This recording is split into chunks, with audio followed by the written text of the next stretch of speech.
Okay, Bismillahirrahmanirrahim. Assalamualaikum, salam sejahtera dan selamat pagi kepada anda semua yang sedang menonton di luar sana. Okay, semoga anda kekal sihat dan ceria selalu. Alhamdulillah, hari ini kita bersiaran langsung lagi di Facebook Live Video Kelantan dalam slot perkongsian ilmu mengenai advokasi gender. Program ini merupakan di bawah domen kepimpinan. Jadi kepada semua rakan-rakan Facebook PPLN Kelantan, anda semua dijemput untuk sama-sama menonton dan memeriahkan lagi program kita pada hari ini.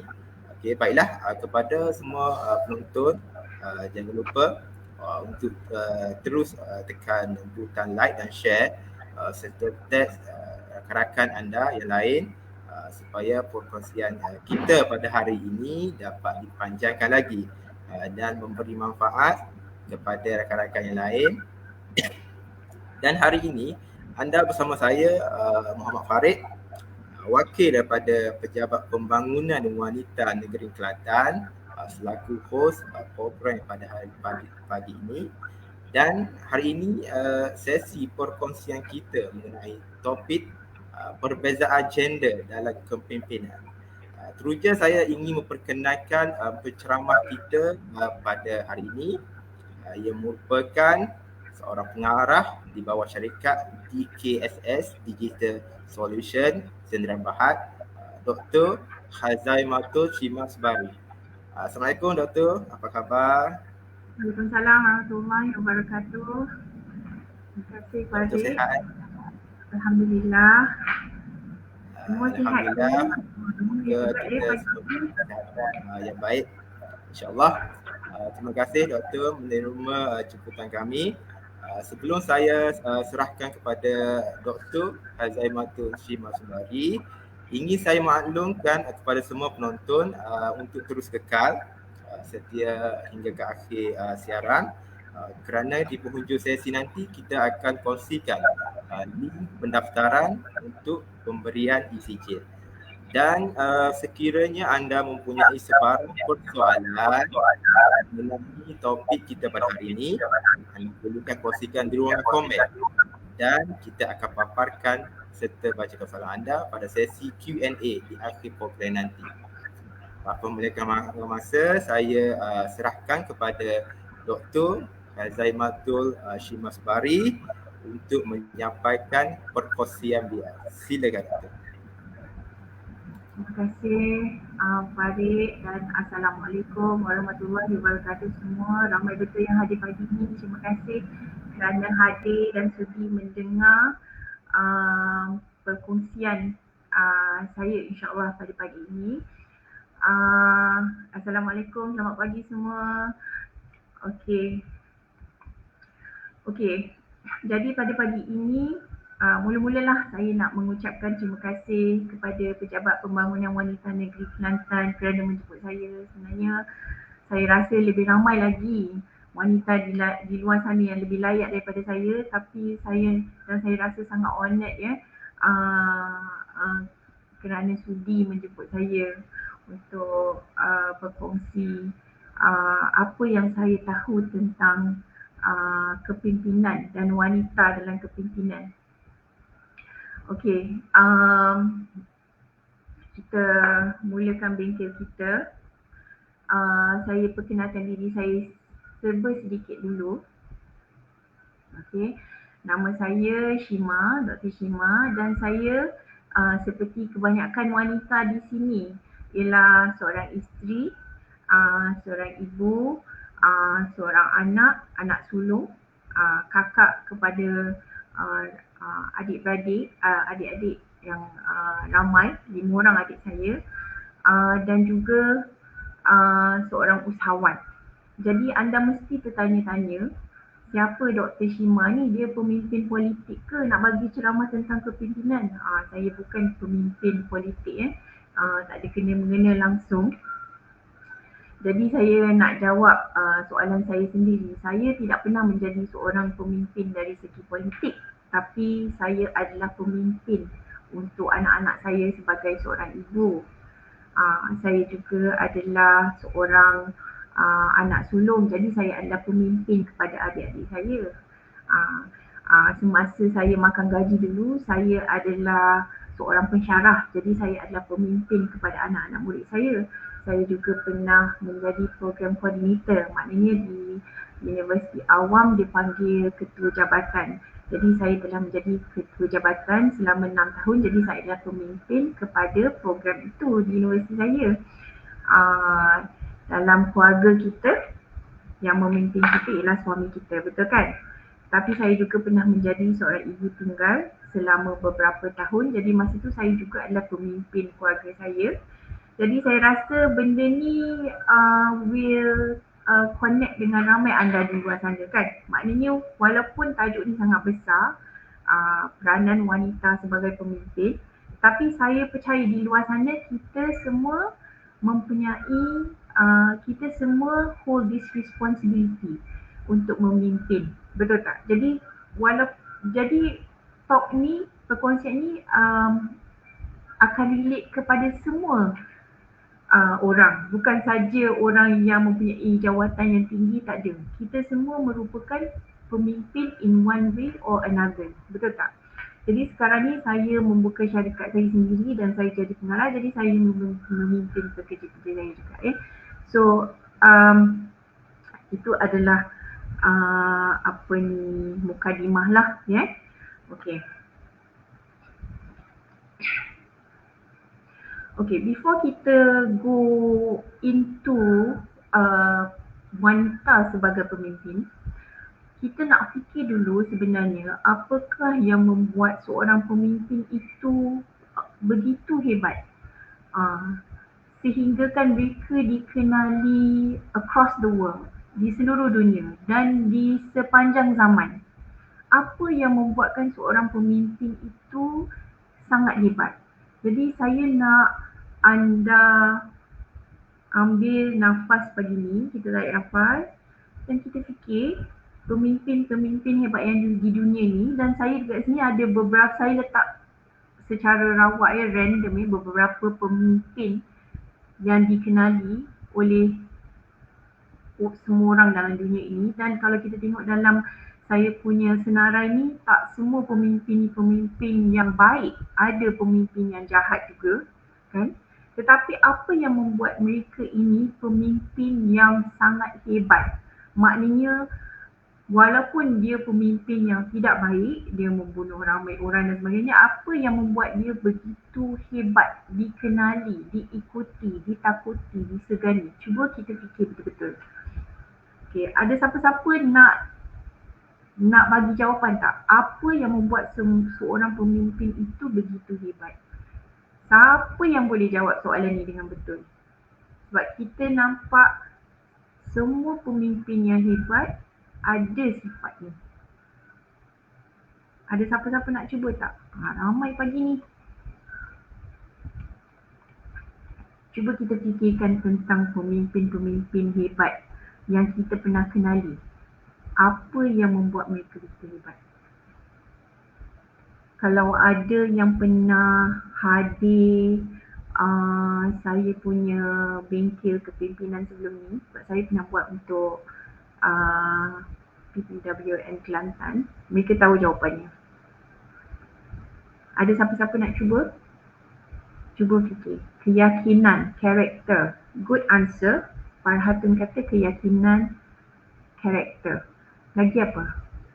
Siapa nak teka apa yang membuat seorang pemimpin itu begitu hebat? Keyakinan dia, confidence is a very good answer. Lagi apa? Ideologi, nearly there, hampir betul. Ideologi, lagi apa? Amanah, betul. Cuba anda fikir macam ni. Kita dekat dalam dunia ni ada berjuta-juta pemimpin, tapi kenapa setengah pemimpin dia stand out from the rest? Apa yang membuat dia semakin tinggi, semakin hebat? Perancangan dan pengurusan dalam organisasi, mempunyai sifat kepimpinan. Lagi apa? Semua jawapan-jawapan ni bagus, tapi saya tengah mencari satu jawapan yang paling tepat. Berkaliber, betul. lagi? One more answer and then saya akan bagi anda the answer. Lagi apa? Dan saya rasa anda semua tahu matlamat, betul. That is the correct answer, Farhatun, matlamat. So kalau kita tengok pemimpin-pemimpin yang dunia, mereka mempunyai visi-visi yang sangat hebat. Dan kalau kita tengok dalam dunia ni, okey, siapakah pemimpin yang paling hebat sekali? Siapa nak jawab? Pemimpin yang paling hebat sekali. Orangnya siapa? Siapakah yang pernah dideklarkan even oleh orang yang bukan Islam sebagai pemimpin yang paling berpengaruh, yang paling hebat sepanjang zaman? Siapa?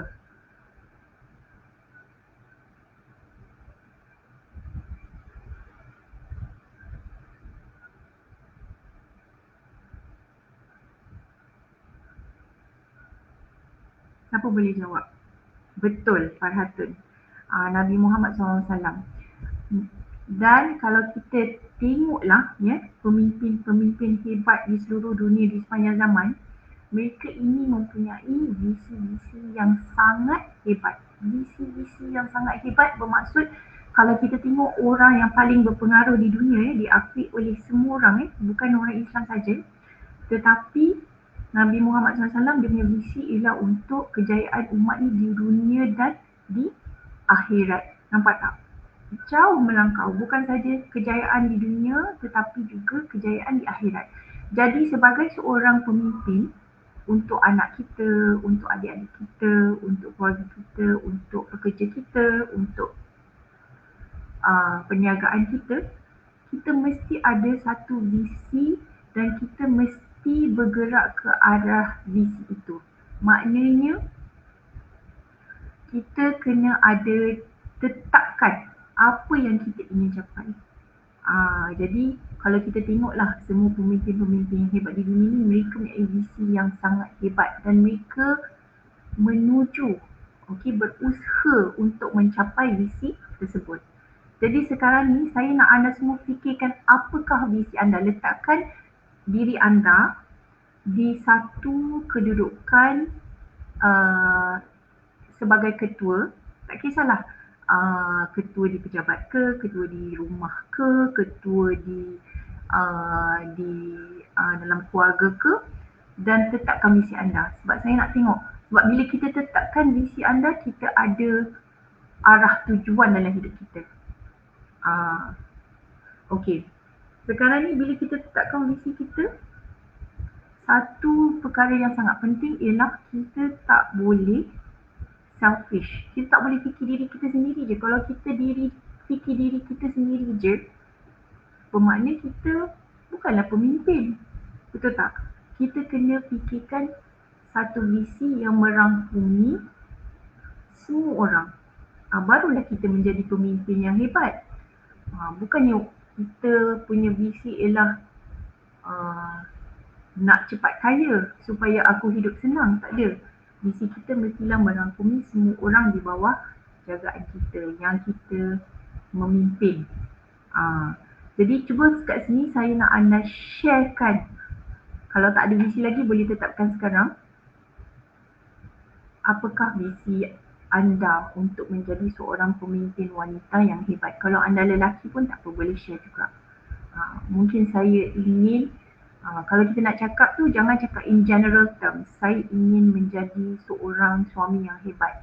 Hebat tu kena kembangkan lagi. Saya ingin menjadi seorang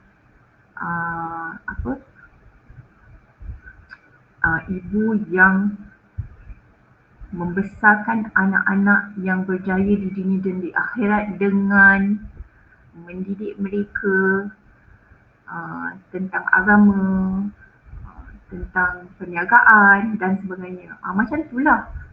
Okey, so cuba sekarang saya nak anda fikirkan apakah visi anda dan sharekan dekat dalam komen ni. Tengok ada tak visi-visi yang hebat.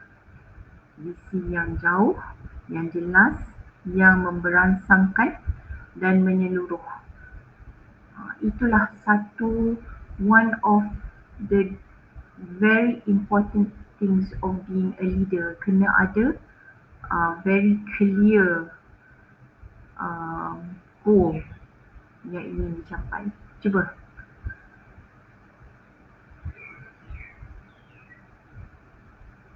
Share. Apakah visi anda? Selagi anda tak ada visi, anda ke kiri, ke kanan, ke atas, ke bawah. Tapi bila kita dah ada visi, kita akan, semua kita punya decision, semua keputusan yang kita ambil adalah untuk mencapai visi kita itu. Dan letaklah setinggi langit. Sebab makin tinggi visi kita, makin besar insyaAllah usaha kita dan makin besar kejayaan kita. Okay? So, cuba share. Ambil masa sikit, tak apa, share je. Sebab visi ni is a good thing. Betul tak? Dan bila kita menetapkan visi kita tu, kita dah, bila kita write it down, insyaAllah dia akan lagi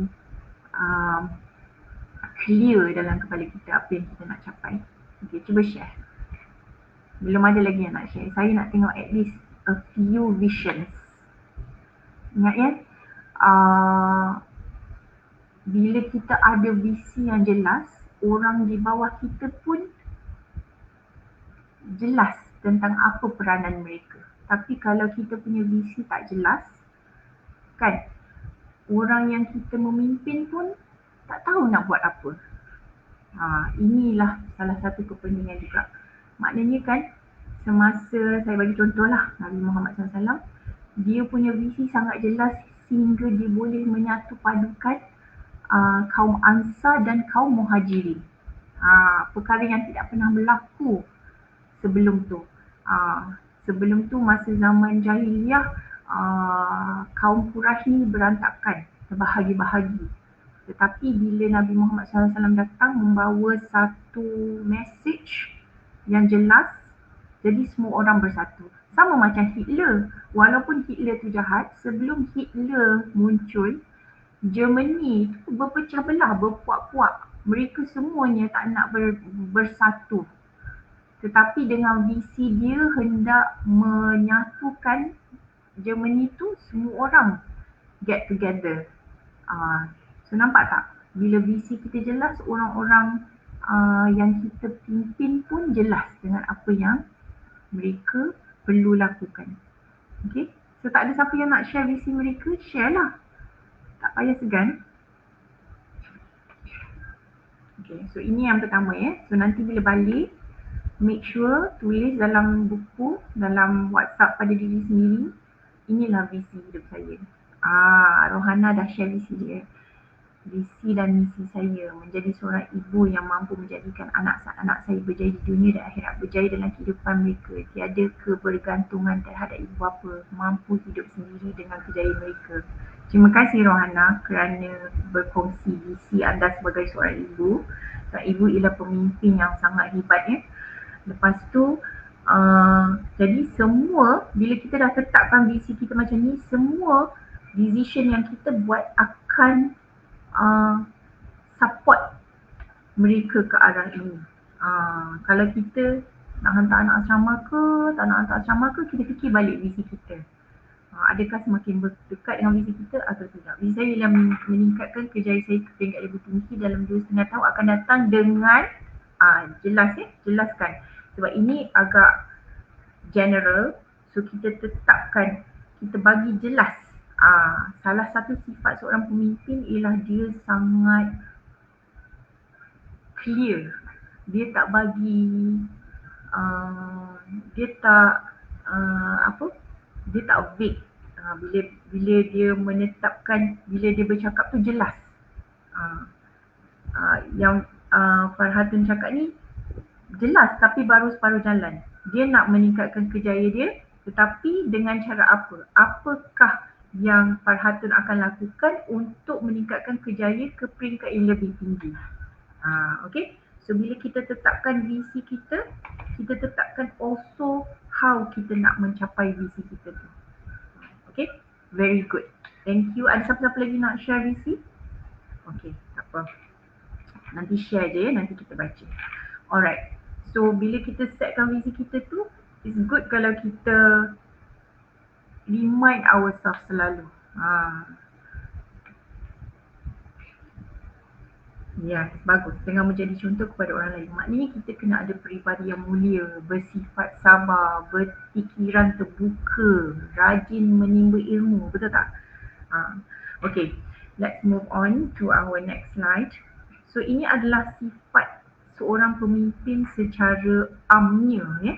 Tetapi apakah kelebihannya jika yang menjadi pemimpin itu ialah seorang wanita?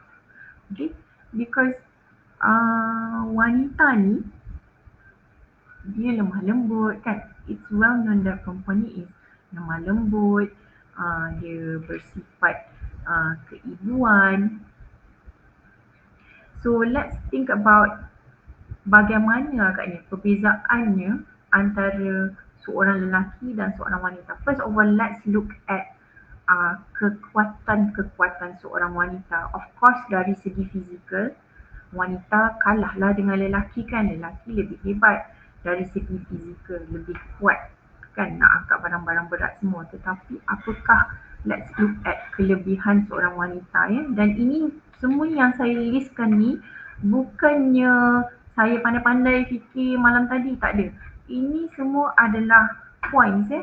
Ini semua adalah fakta-fakta yang terbukti daripada kajian-kajian yang dilakukan oleh psikologis, psychiatrist, doctors, researchers, biologis tentang wanita. Apakah yang kelebihan wanita over lelaki? So tadi kita dah bercerita tentang kepimpinan. Sekarang kita nak cerita pasal wanita yang memimpin. So kita tengok pula pada kelebihan wanita and then kita combine kelebihan wanita dengan seorang wanita sebagai pemimpin together and then kita dapatlah perbezaan wanita sebagai pemimpin. Faham ya? Okay. So the first thing yang ada pada wanita, kebanyakan wanita, kalau kita macam saya ni orang sains, kalau kita tengok normal distribution ni dia macam bentuk gunung So kiri kanan ni is yang sikit lah, yang tengah-tengah ni yang kebanyakan wanita. So kita tak boleh nak cakap semua orang, tapi kebanyakan wanita dia mempunyai kebolehan untuk menguruskan pelbagai perkara dalam satu-satu masa. Maknanya dia sangat hebat dalam multitasking. Multitasking ini ialah kalau kita fikirkan kalau kita fikirkan macam ni lah. Dalam otak wanita ni, dia boleh fikir pasal esok mesyuarat nak buat apa, laporan yang tak siap lagi kena buat apa, anak balik sekolah nanti nak kena ambil, dan juga malam ni nak masak apa. Lepas tu kain tak basuh lagi. Macam tu hebatnya seorang wanita. Dia boleh fikir semua ni sekali, pada masa yang sama dia boleh makan lunch, enjoy lagi dengan kawan dia. Tetapi lelaki, kebanyakan lelaki, dia boleh fikir satu benda je pada satu-satu masa. Maknanya kalau dia nak fikir pasal laporan yang kena hantar esok, dia dah tak boleh fikir pasal malam ni nak makan apa, anak balik sekolah pukul berapa hari ni, dan sebagainya. Dia fikir pasal laporan tu saja, sampailah dia meninggalkan cerita laporan tu dekat dalam kepala dia, masuk dalam bilik lain, cerita pasal malam ni makan apa pula. So wanita dia mempunyai kebolehan yang sangat hebat. Dia boleh multitask, maknanya boleh fikir banyak benda sekali. In fact, seorang perempuan bila dia bercakap dengan kawan dia atau dengan siapa pun, bila dia start off bercakap tentang perkara A, last bila dah habis conversation tu, dia dah cakap pasal perkara Z. Sebab melirik-lirik, tukar-tukar topik, melompat kiri kanan, cakap pasal ni, lepas tu cakap pasal drama malam tadi, lepas tu cakap pasal resepi, lepas tu cakap pasal artis, lepas tu cakap pasal anak dia ada masalah kat sekolah. Bertukar-tukar. Tapi kalau lelaki nak bercakap, dia akan cakap pasal satu-satu perkara je. Kalau dia cakap pasal muzik tu, satu hari lah cerita pasal muzik je, lepas tu dah habis. Kalau dia cakap pasal kita rosak je lah. Lepas tu sudah. Dia tak tukar-tukar topik-topik melompat sana sini. Itulah menunjukkan yang wanita ni dia boleh multitask dan lelaki dia tak boleh multitask. Yang kedua ialah wanita mempunyai sifat empati yang tinggi. Sifat empati ni sifat bukan kesian, kesian lain. Kesian tu macam kita tengok orang tu susah kita rasa kesian. Empati tu kita boleh rasa orang tu tengah susah. Kita boleh rasa orang tu tengah sedih. Yang ketiga, mereka mempunyai semangat yang kental. Wanita ni mempunyai semangat yang kental. Maknanya, kajian menunjukkan contohnya selepas penceraian, lelaki mengambil masa 2 kali ganda untuk menghadapi situasi tersebut, maknanya untuk overcome situation tu, untuk bangkit semula berbanding wanita. Wanita dia mungkin sedih, menangis 2-3 hari, lepas tu dia boleh bangun, bangkit semula dengan penuh semangat, meneruskan hidup dia. Lelaki pula dia mungkin lambat lagi sedih, kecewa, lepas tu lama ataupun dia cepat je nak cari pengganti sebab dia tak boleh cope dengan situasi tersebut. Putus cinta pun sama, gagal dalam perniagaan pun sama, gagal dalam kerjaya pun sama. Wanita dia lebih cepat untuk mend dia punya, walaupun dia lembut, dia lagi cepat untuk mend herself. Kecewa memang kecewa, tapi dia lagi cepat untuk bangun dan hidup semula berbanding lelaki. 2 kali ganda lagi cepat. Wanita, lagi satu, wanita bersifat penyayang, keibuan. Wanita mempunyai tarikan yang tinggi. Maknanya kan, kita ni, perempuan is the magnet of the family. Cuba tengok, dalam satu-satu keluarga tu, bila seorang ibu tu, dia dah tak ada. Semua orang dah, macam dah tak ada paksi lagi kan, kelang kabut. Sebab mak tu lah yang memegang keluarga tu. Dia lah magnet sesebuah keluarga. Pengurus yang cakap. So ini adalah kelebihan-kelebihan seorang wanita. Of course lelaki pun ada kelebihan ni, tetapi tak banyak. Macam kalau kita tengok the normal distribution tu dekat sebelah hujung je. Kebanyakan mereka tak, kurang sifat empati. Sebab itulah lelaki kalau dia tengok isteri dia buat kerja, dia tak ada rasa kesian, kena tolong. Kan? Dia still juga duduk depan TV atau main phone atau rehat lepas balik kerja sebab dia penat. Tapi isteri dia balik kerja penat pun masih boleh masak, uruskan anak dan sebagainya. Betul tak?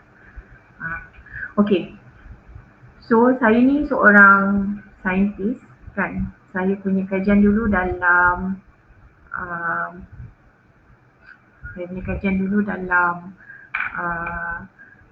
otak manusia. Kajian otak manusia.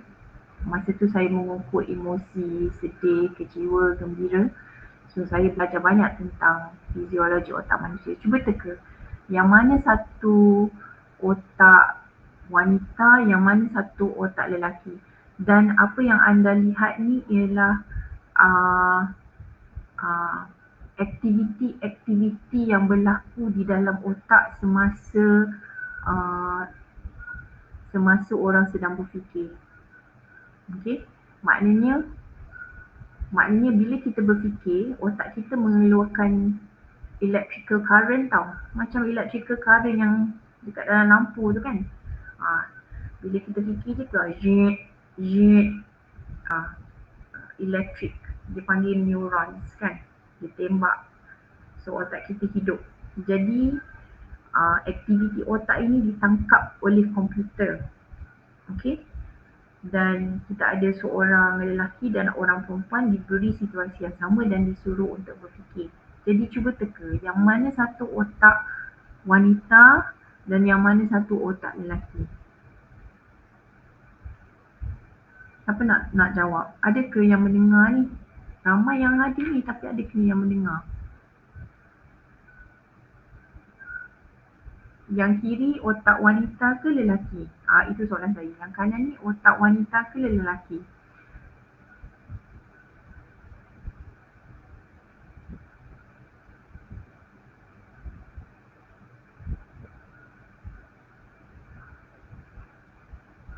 Ada siapa-siapa nak jawab?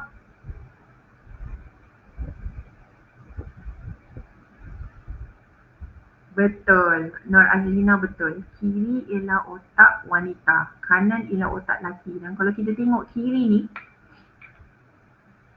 kan, otak perempuan dia boleh pergi dari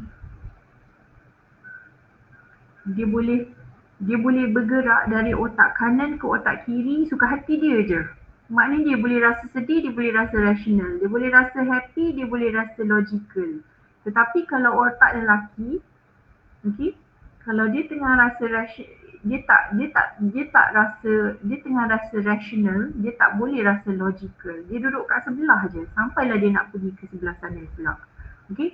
So otak perempuan ni dia boleh empathize lagi tinggi. Also kalau kita tengok dekat dalam fiziologi otak manusia ni, antara otak kiri dan otak kanan, kita semua ada otak kiri dan otak kanan ni, masing-masing ada peranan sendiri.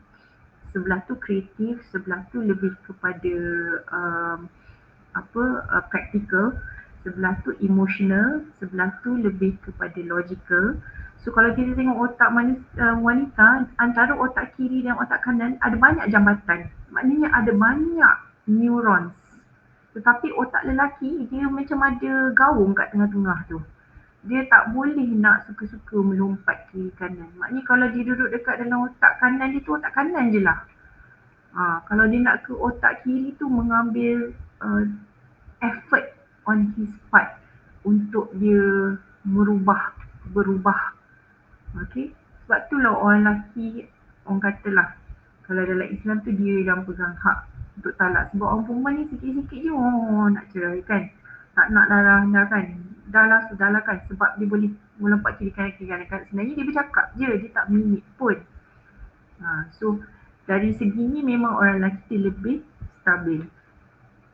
Also dari segi percakapan bahasa. Perempuan dia ada kuota dia. Dia mesti mengeluarkan beberapa puluh ribu dalam 20 hingga 50 ribu perkataan sehari untuk dia menghilangkan stres dia. Lelaki tak ada. Okay?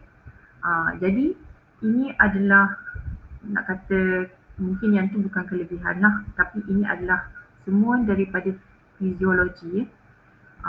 Perbezaan di dalam otak manusia. Bukannya perbezaan fikiran tak ada. Memang dari segi how the brain is built. Memang macam tu. Okay. So moving on. Okay. So first of all, bila kita adalah seorang wanita dan kita juga adalah seorang pemimpin, dengan ilmu yang kita ada tentang fiziologi kita, kelebihan kita, tentang sifat-sifat kepimpinan yang perlu ada pada kita, bagaimana kita mahu menjadi seorang pemimpin wanita yang hebat, yang orang kata hebatlah. Maknanya bukan sahaja you dapat memimpin diri you sendiri, menjadikan diri you sendiri seorang wanita yang hebat, tapi you boleh memimpin orang lain juga. Macam mana you can be a person who can help other people. Sebab sebenarnya squad wajah ni ialah wanita yang membantu wanita lain, betul tak?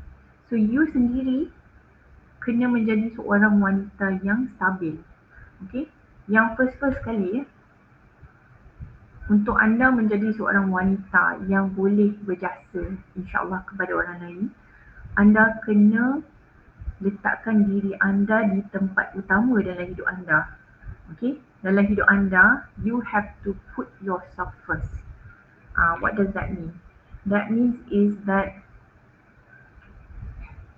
you kena jaga diri you dan mental you. Apa maksud saya bila you kena jaga mental you? Maknanya bila you penat, rehat. Okay? Jangan paksa diri anda. Okay? Kadang-kadang kalau kita adalah seorang ibu kepada anak-anak kecil, kita rasa penat tak? Tapi kalau kita penat, jangan paksa diri kita. Lihat, ambil masa untuk diri sendiri. Suruh orang lain jaga anak sekejap. Kalau misalnya anak kita tak pergi tadika ke, ambil masa untuk pergi berurut ke, pergi spa ke, pergi salon ke, ambil masa untuk keluar makan dengan kawan. Itulah yang dimaksudkan dengan letakkan diri anda di tempat utama. Jaga diri sendiri macam you ni kekasih you. Faham tak? Pergi buat manicure, pedicure, okay? Rehat, bila penat tidur, jangan paksa-paksa diri kita. Itulah maksud saya bila saya kata jaga diri kita sendiri. Sebab percayalah, kalau kita tak jaga diri kita sendiri, siapa lagi yang nak jaga diri kita? Okay? Jadi utamakan diri anda. Kalau rasa penat, tak perlulah nak buat rehat dulu. Okay? Kalau kita tak nak buat, jangan buat. Jangan paksa-paksa diri kita. Ambil masa untuk pamper ourselves. Itu adalah yang paling penting sekali sebagai seorang pemimpin wanita. Bukan kita nak selfish, tak ada. Tapi siapa nak jaga kita kalau kita tak jaga kita? Kita kena sayang diri kita sendiri. Okay? Yang kedua ialah bila kita dah utamakan diri kita, maka kita boleh fokus pada kerjaya kita. Itu adalah the next most important thing that you have to take care of. You punya sumber kewangan. Sebab bila kita ada sumber kewangan yang kukuh, barulah kita boleh pamper ourselves kan, betul tak? And also take care of our family and our children. So that's your second priority. Okay? So bila saya kata cari punca kewangan yang kukuh, carilah kerjaya yang selari dengan kekuatan anda. Maknanya kalau anda pandai mengubah bunga, buatlah sesuatu yang melibatkan perubahan bunga contoh. Kalau anda seorang yang suka bersukan, carilah kerja yang boleh membuatkan anda sentiasa dapat bersukan atau menjadi coach kepada orang lain yang nak sihat contohnya. Cari satu type of career path, tak kisahlah makan gaji ke, perniagaan sendiri ke, yang anda seronok to the point that tak rasa macam kerja pun. Macam saya ni, saya memang suka sangat mengajar. Jadi bila saya berhenti bekerja sebagai seorang pengajar, saya membuka syarikat untuk mengajar, membuat bengkel dan membuat kajian. Sebab itu yang saya paling suka. Jadi saya tak rasa benda tu satu beban. Saya rasa benda tu satu keseronokan.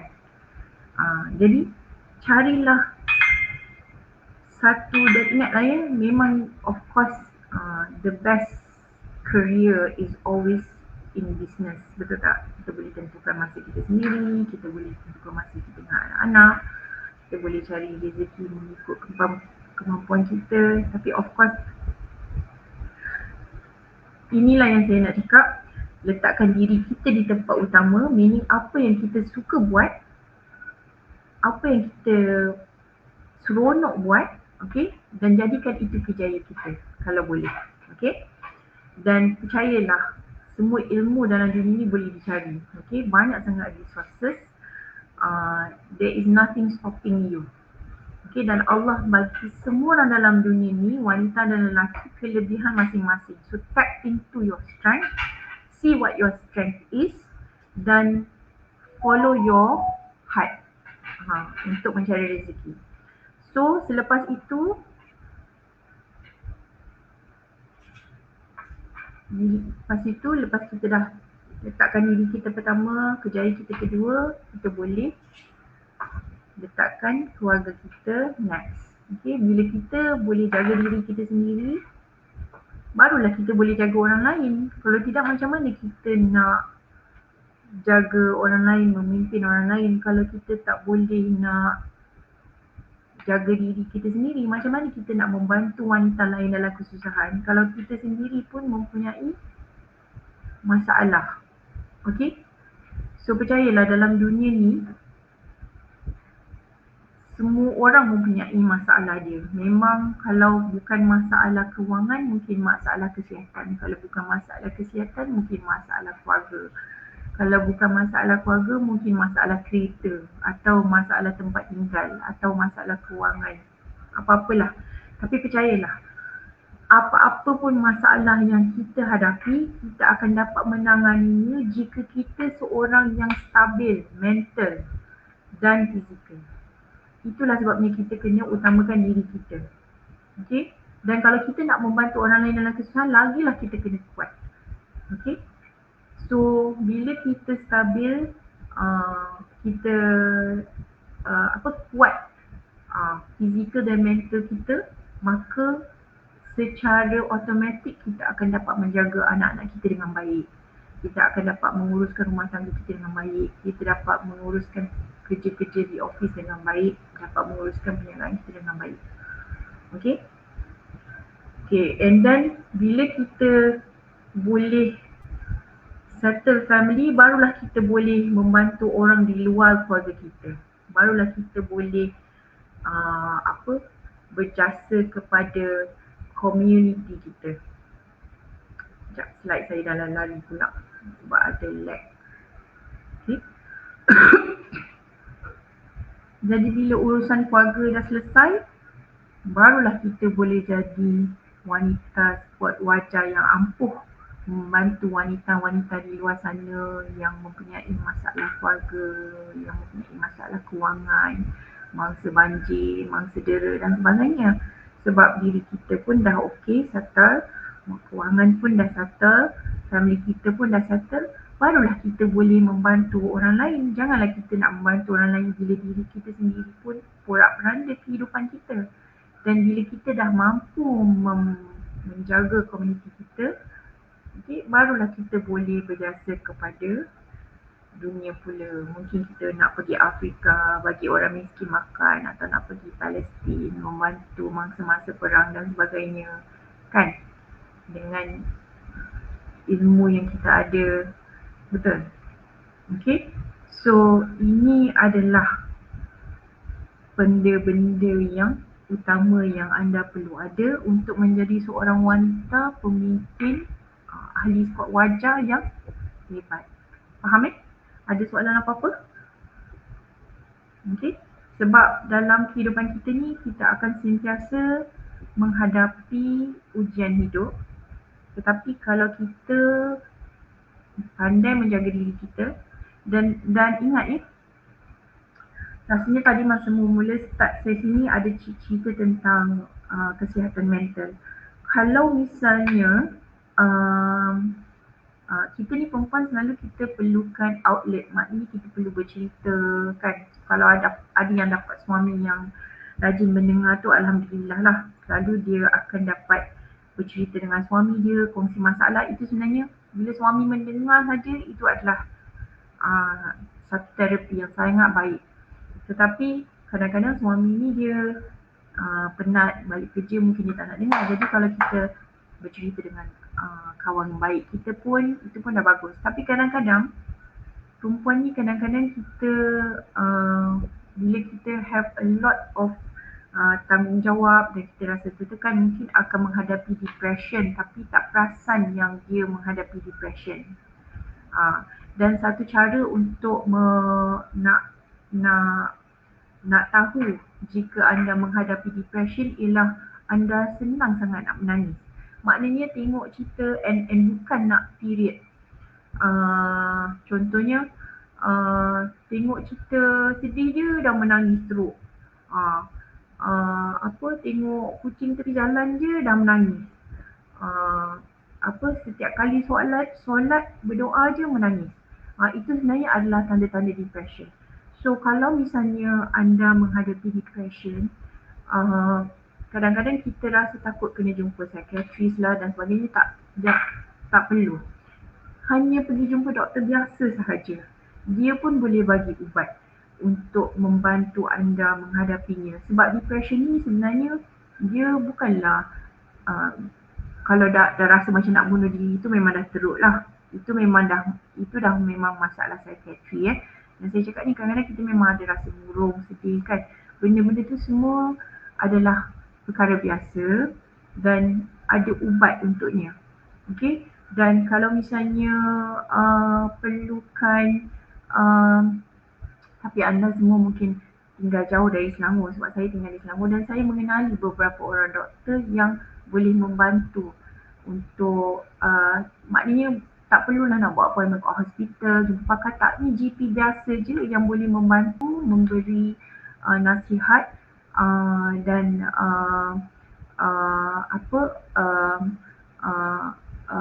kalau perlu macam ubat untuk membantu menghadapi minor depression, maknanya sebelum dia jadi melarat dah boleh bantu.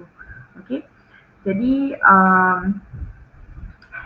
okey, so ini adalah menjadi seorang wanita yang hebat. You have to know how to set your priorities supaya you boleh jaga orang lain.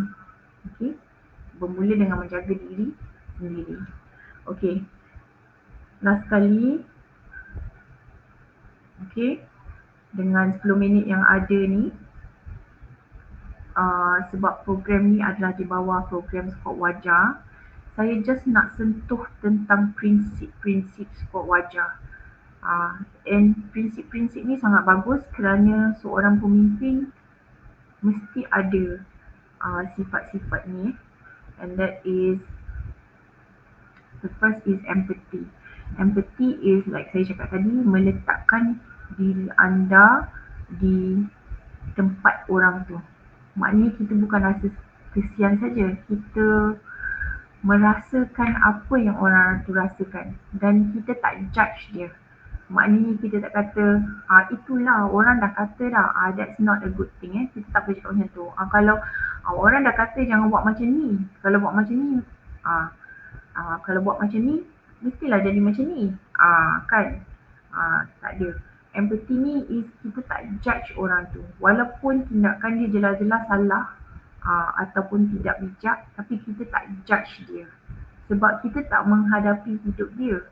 Jadi mungkin kita pun so sebenarnya apa yang empathy ni is, kita nak bagi tahu dia, mungkin kalau saya berada di tempat awak pun saya akan melakukan perkara yang sama. Macam tu empathy. Itu adalah empathy yang sebenar. Sebab orang yang memerlukan empathy ni, dia perlukan understanding, dia perlukan support. Dia tak perlu orang nak marah-marah dia lagi. Dia dah memang berada dalam keadaan yang tersepit dan susah. Jadi dia sebenarnya memerlukan support je. Jadi bila you support this person, itu sudah cukup baik dah. Okay? Walaupun mungkin kalau you rasa diri you sendiri tak akan buat perkara yang sama, tetapi you tak tahu sebenarnya sebab you bukan berada di tempat dia. So the first thing about empathy is you tak judge dia. Okay, lepas tu you give, bila orang spot wajah ni, dia memberi attention yang sepenuhnya. Maknanya masa orang tengah bercakap dengan kita, kita pandang muka orang tu. Lepas tu kita mendengar. Okay, kita mendengar. Okay, panduan psikologi prinsip ears tu sahaja dah maksudnya mendengarkan. Kita memberi full attention, kita mendengar. Maknanya sementara dia bercakap dengan kita tak adalah nak pergi tengok jam ke, atau tengok kiri kanan, ataupun kita tengok phone nak check SMS ke, kan, tak ada.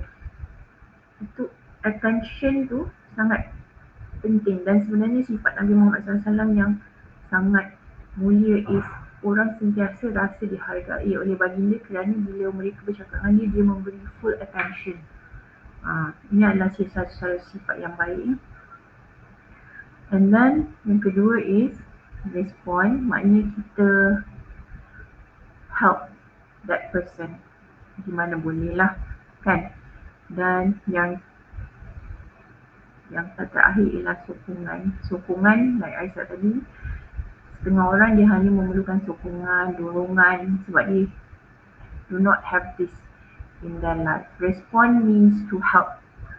Contohnya kalau dia kena dera, maknanya anda sebagai ahli sport wajah, anda mesti tahu resources, nombor telefon, mana perlu pergi, apa yang dia perlu lakukan, nak kena bawa pergi balai ke, nak buat laporan dan sebagainya. Dan sokongan means membantu untuk apa-apa keperluan lah, untuk dia mengeluarkan diri dia daripada situasi tersebut. Okey, jadi rasanya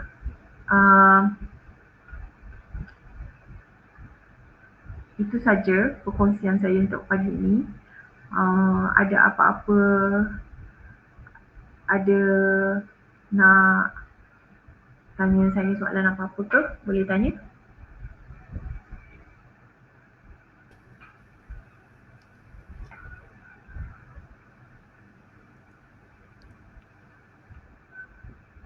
Tak ada soalan. Semua orang faham ya? Okey, terima kasih kepada Dr. Hazaimatul Shimasbari atas perkongsian ilmu sebentar tadi. Okey, kita akan bukakan kepada sesi soalan sekiranya untuk ingin bertanya mengenai topik kita pada pagi hari ini. Okey, kita bagi ruang masa dalam 3 atau 3 minit. Sekiranya ada soalan. Kalau ada soalan boleh tanya saya. Kalau siapa-siapa sini nak bengkel kepimpinan boleh hubungi saya.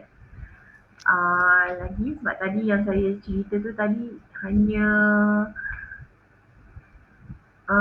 summary je. Sikit je sebenarnya.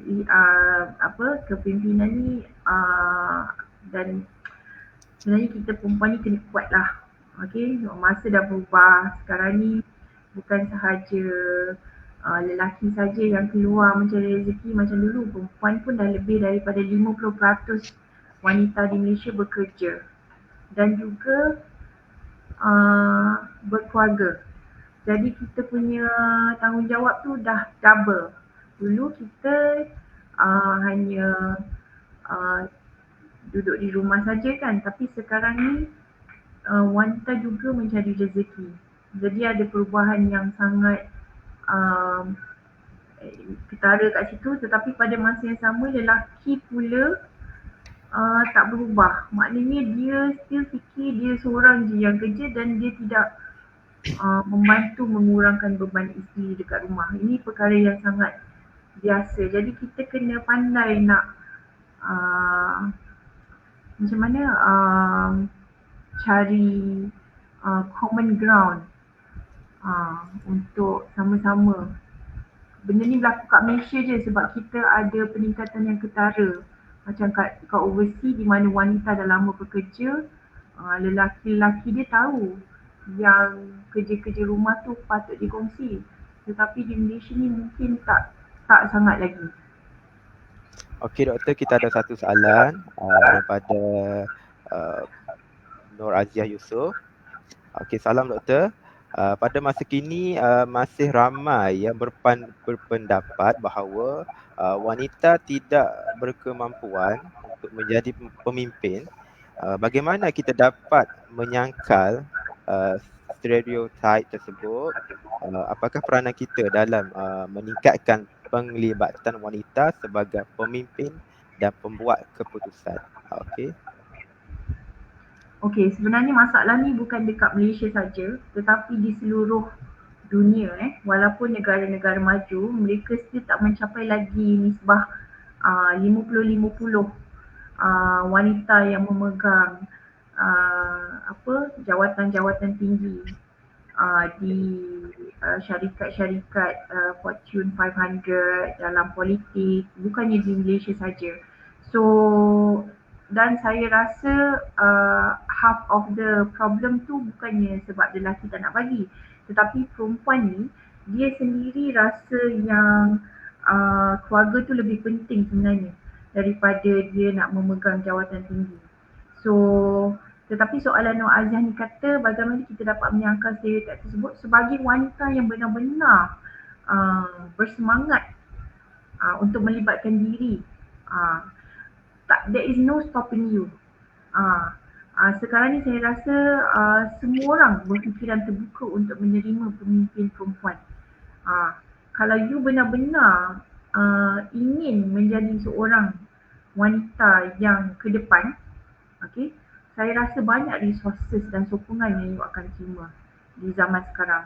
The fact that kita mungkin nisbah wanita lelaki pemimpin di Malaysia 80-20 lah, lebih kurang lah kan. It's not sebab wanita-wanita kita tak mampu, tetapi mungkin wanita-wanita di Malaysia ni dia, like Aisyah tadi, lebih mementingkan anak-anak dan keluarga daripada nak ke depan, nak memegang jawatan-jawatan yang tinggi. Betul tak? Saya sendiri macam tu. Saya sendiri memilih kerjaya yang membolehkan saya spend lebih banyak masa dengan anak-anak saya. Okey, Farid, ada? Okey, terima kasih atas jawapan doktor. Okey, kita terus soalan seterusnya. Daripada Rohana Man, bagaimana untuk tanggani perasaan anak yang merasakan dirinya tidak dikasihi oleh ibu bapanya berbanding adik-beradiknya yang lain? Okey, mungkin doktor dapat kongsikan.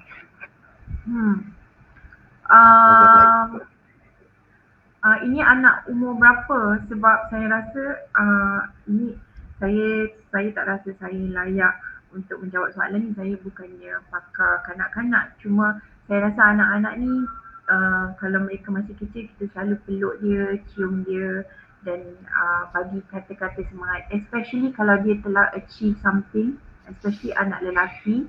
Kalau dia buat sesuatu yang kita suka, macam tolong kita vacuum rumah ke, puji dia lebih-lebih. Puji dia lebih-lebih supaya dia rasa dihargai. Budak-budak kecil ni mereka sentuhannya, pelukan semasa dia dalam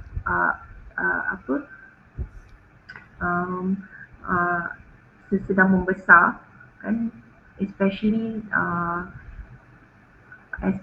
masa dia sebelum masuk sekolah rendah lah. Mereka memerlukan banyak sentuhan, pelukan, ciuman, pujian kan. Anak lelaki tu kalau dia buat something yang kita suka je, puji dia. Dia baca Quran, puji dia. Puji lebih-lebih. Anak perempuan pula kita puji dia cantik, comel. Sebab benda-benda ni akan build dia punya self-esteem. Okay. Saya rasa itu saja kot yang saya dapat bantu untuk dapat, sebab saya ni jurutera. Okey. Okey doktor, kita ke soalan yang ketiga daripada Ain Fauzi. Puan, bagaimana nak bina kekuatan untuk menghadapi cabaran sebagai pemimpin, sama ada sebagai ibu atau sebagai ketua di tempat kerja? Okey, ini yang saya cakap tadi. Terima kasih Puan Ain. Yang saya cerita tadi, how to put your priorities in order to become a better woman. Itulah dia macam mana kita nak bina kekuatan untuk menghadapi cabaran sebagai pemimpin. Kita mesti meletakkan menyayangi diri kita dulu. Okey? Apa-apa pun yang kita buat, kalau kita, sebab perempuan ni sekarang, kita bekerja dan kita menguruskan rumah tangga. Kadang-kadang kita rasa sakit hati, geram, resentment. Aku aja, penatlah, semua dia yang kena uruskan. Masaklah, dah lah lepas masak tak ada siapa tolong kemas dapur, kena cuci periuk semua kan. Kalau ada anak besar-besar boleh tolong, tapi kalau ada anak kecil-kecil, lepas tu suami pula asyik tengok TV, main phone kan. Makan, tidur, pergi kerja. Betul tak? Jadi dia ada banyak resentment dalam diri dia tau. Boleh meletup atau tiba-tiba terus pergi mahkamah. So sekarang ni you jaga diri you dulu. Kalau you tak nak buat, kalau you rasa tak nak masak, orderlah. Belilah nasi lemak kat tepi tu, belilah lauk dah siap, rehat untuk hari tu. Okay? Kalau you rasa penat, you pergilah spa satu hari, ambil cuti, anak pergi sekolah, lepas tu pergi berurut ke, pergi buat facial ke, jaga diri you sendiri. Okay? Jaga diri you sendiri. Kalau you tak boleh jaga diri you sendiri, you tak boleh jadi mak yang baik, ketua yang baik kat pejabat. Nanti asyik nak meletup je, asyik nak marah-marah je. So bila you menjaga diri you sendiri, pentingkan diri you sendiri. Okay, you dapat berita yang mengejutkan pun you boleh cool lagi dan you boleh bersabar. Faham ya? Dan of course kita sentiasa berdoa dan bergantung kepada Allah lah. In fact meditation tu is salah satu perkara yang sangat penting untuk mengurangkan stres selain daripada exercise.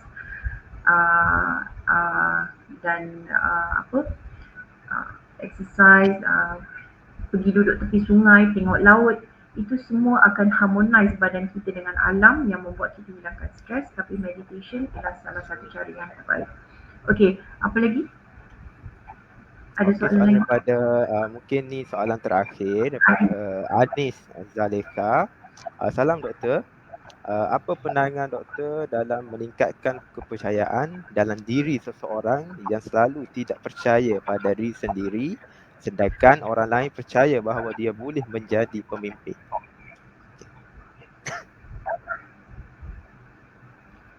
Apa pandangan doktor dalam meningkatkan kepercayaan dalam diri seseorang yang selalu tidak percaya? Maknanya you nak dia jadi pemimpin, dia tak nak jadi pemimpin ke?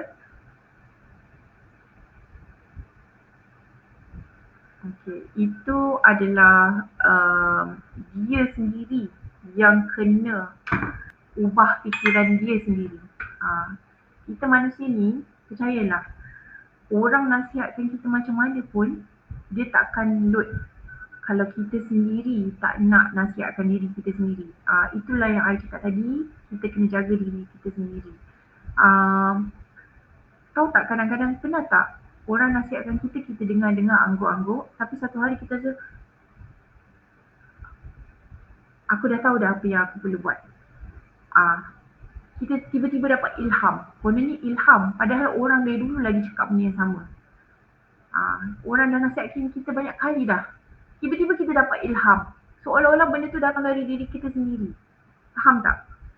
Jadi, sebenarnya, selagi dia tak percaya dia boleh memimpin, you tak boleh nak kata apa pun. Dia sendiri yang kena nak. Faham ya? Orang yang penjenayah, yang dekat dalam penjara, yang menghadapi hukuman gantung tu, dia boleh kata, aku tak bersalah. Sebab dia sendiri tak percaya dia bersalah. Sedangkan dah jelas-jelas bukti. Faham tak? Apa yang saya nak katakan di sini, semua tu benda tu datang dari diri kita sendiri. Diri kita, kalau kita tak nak percaya kita boleh memimpin sampai bila-bila pun, nasihatlah dia macam mana pun. Sekarang ni, sebab itulah kadang-kadang ada kursus coaching skills. Coaching skills ni bukannya kita bagi nasihat kat orang, kita membantu orang melihat dengan lebih jelas situasi dia dengan bertanya dia soalan saja. Dia akan datang kepada conclusion dia sendiri, tapi kita bantu dia untuk mencapai conclusion tu. Faham tak? Itu dah bengkel lain dah. Tapi apa yang saya nak cakap kat sini, semua benda ni, kalau kita nak bagi nasihat kat orang pun, kita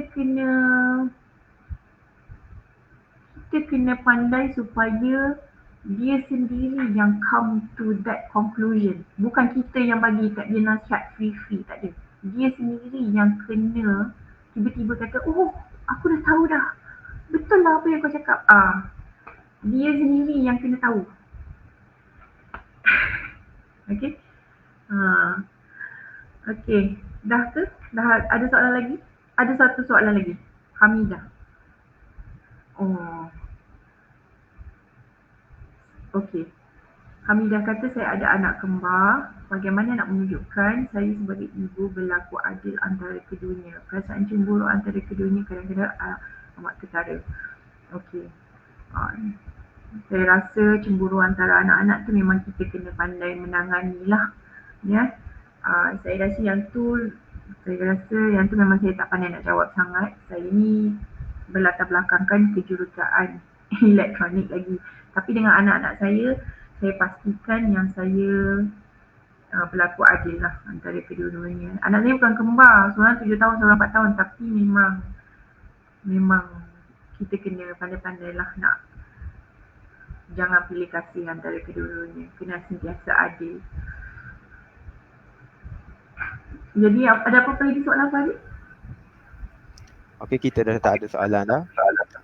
Okey, terima kasih kepada penonton yang bertanyakan soalan tadi. Okey, terima kasih juga diucapkan kepada penceramah kita pada pagi ini, Dr. Hazaimatul Shima Subari, atas persediaan beliau meluangkan masa bersama kita berkongsi ilmu di Sampaja Program pada hari ini. Diharap dengan perkongsian itu tadi sedikit sebanyak memberi manfaat kepada kita semua. Mungkin sedikit pesanan daripada doktor mengenai topik program kita pada ini kepada penonton di luar sana. Apa balik pesanan? Pesanan memberi kesimpulan secara ringkas yang boleh doktor berikan pesanan kepada penonton dalam live kita pada pagi hari ini. Okay, so saya rasa pesanan saya ialah kita semua wanita berpotensi,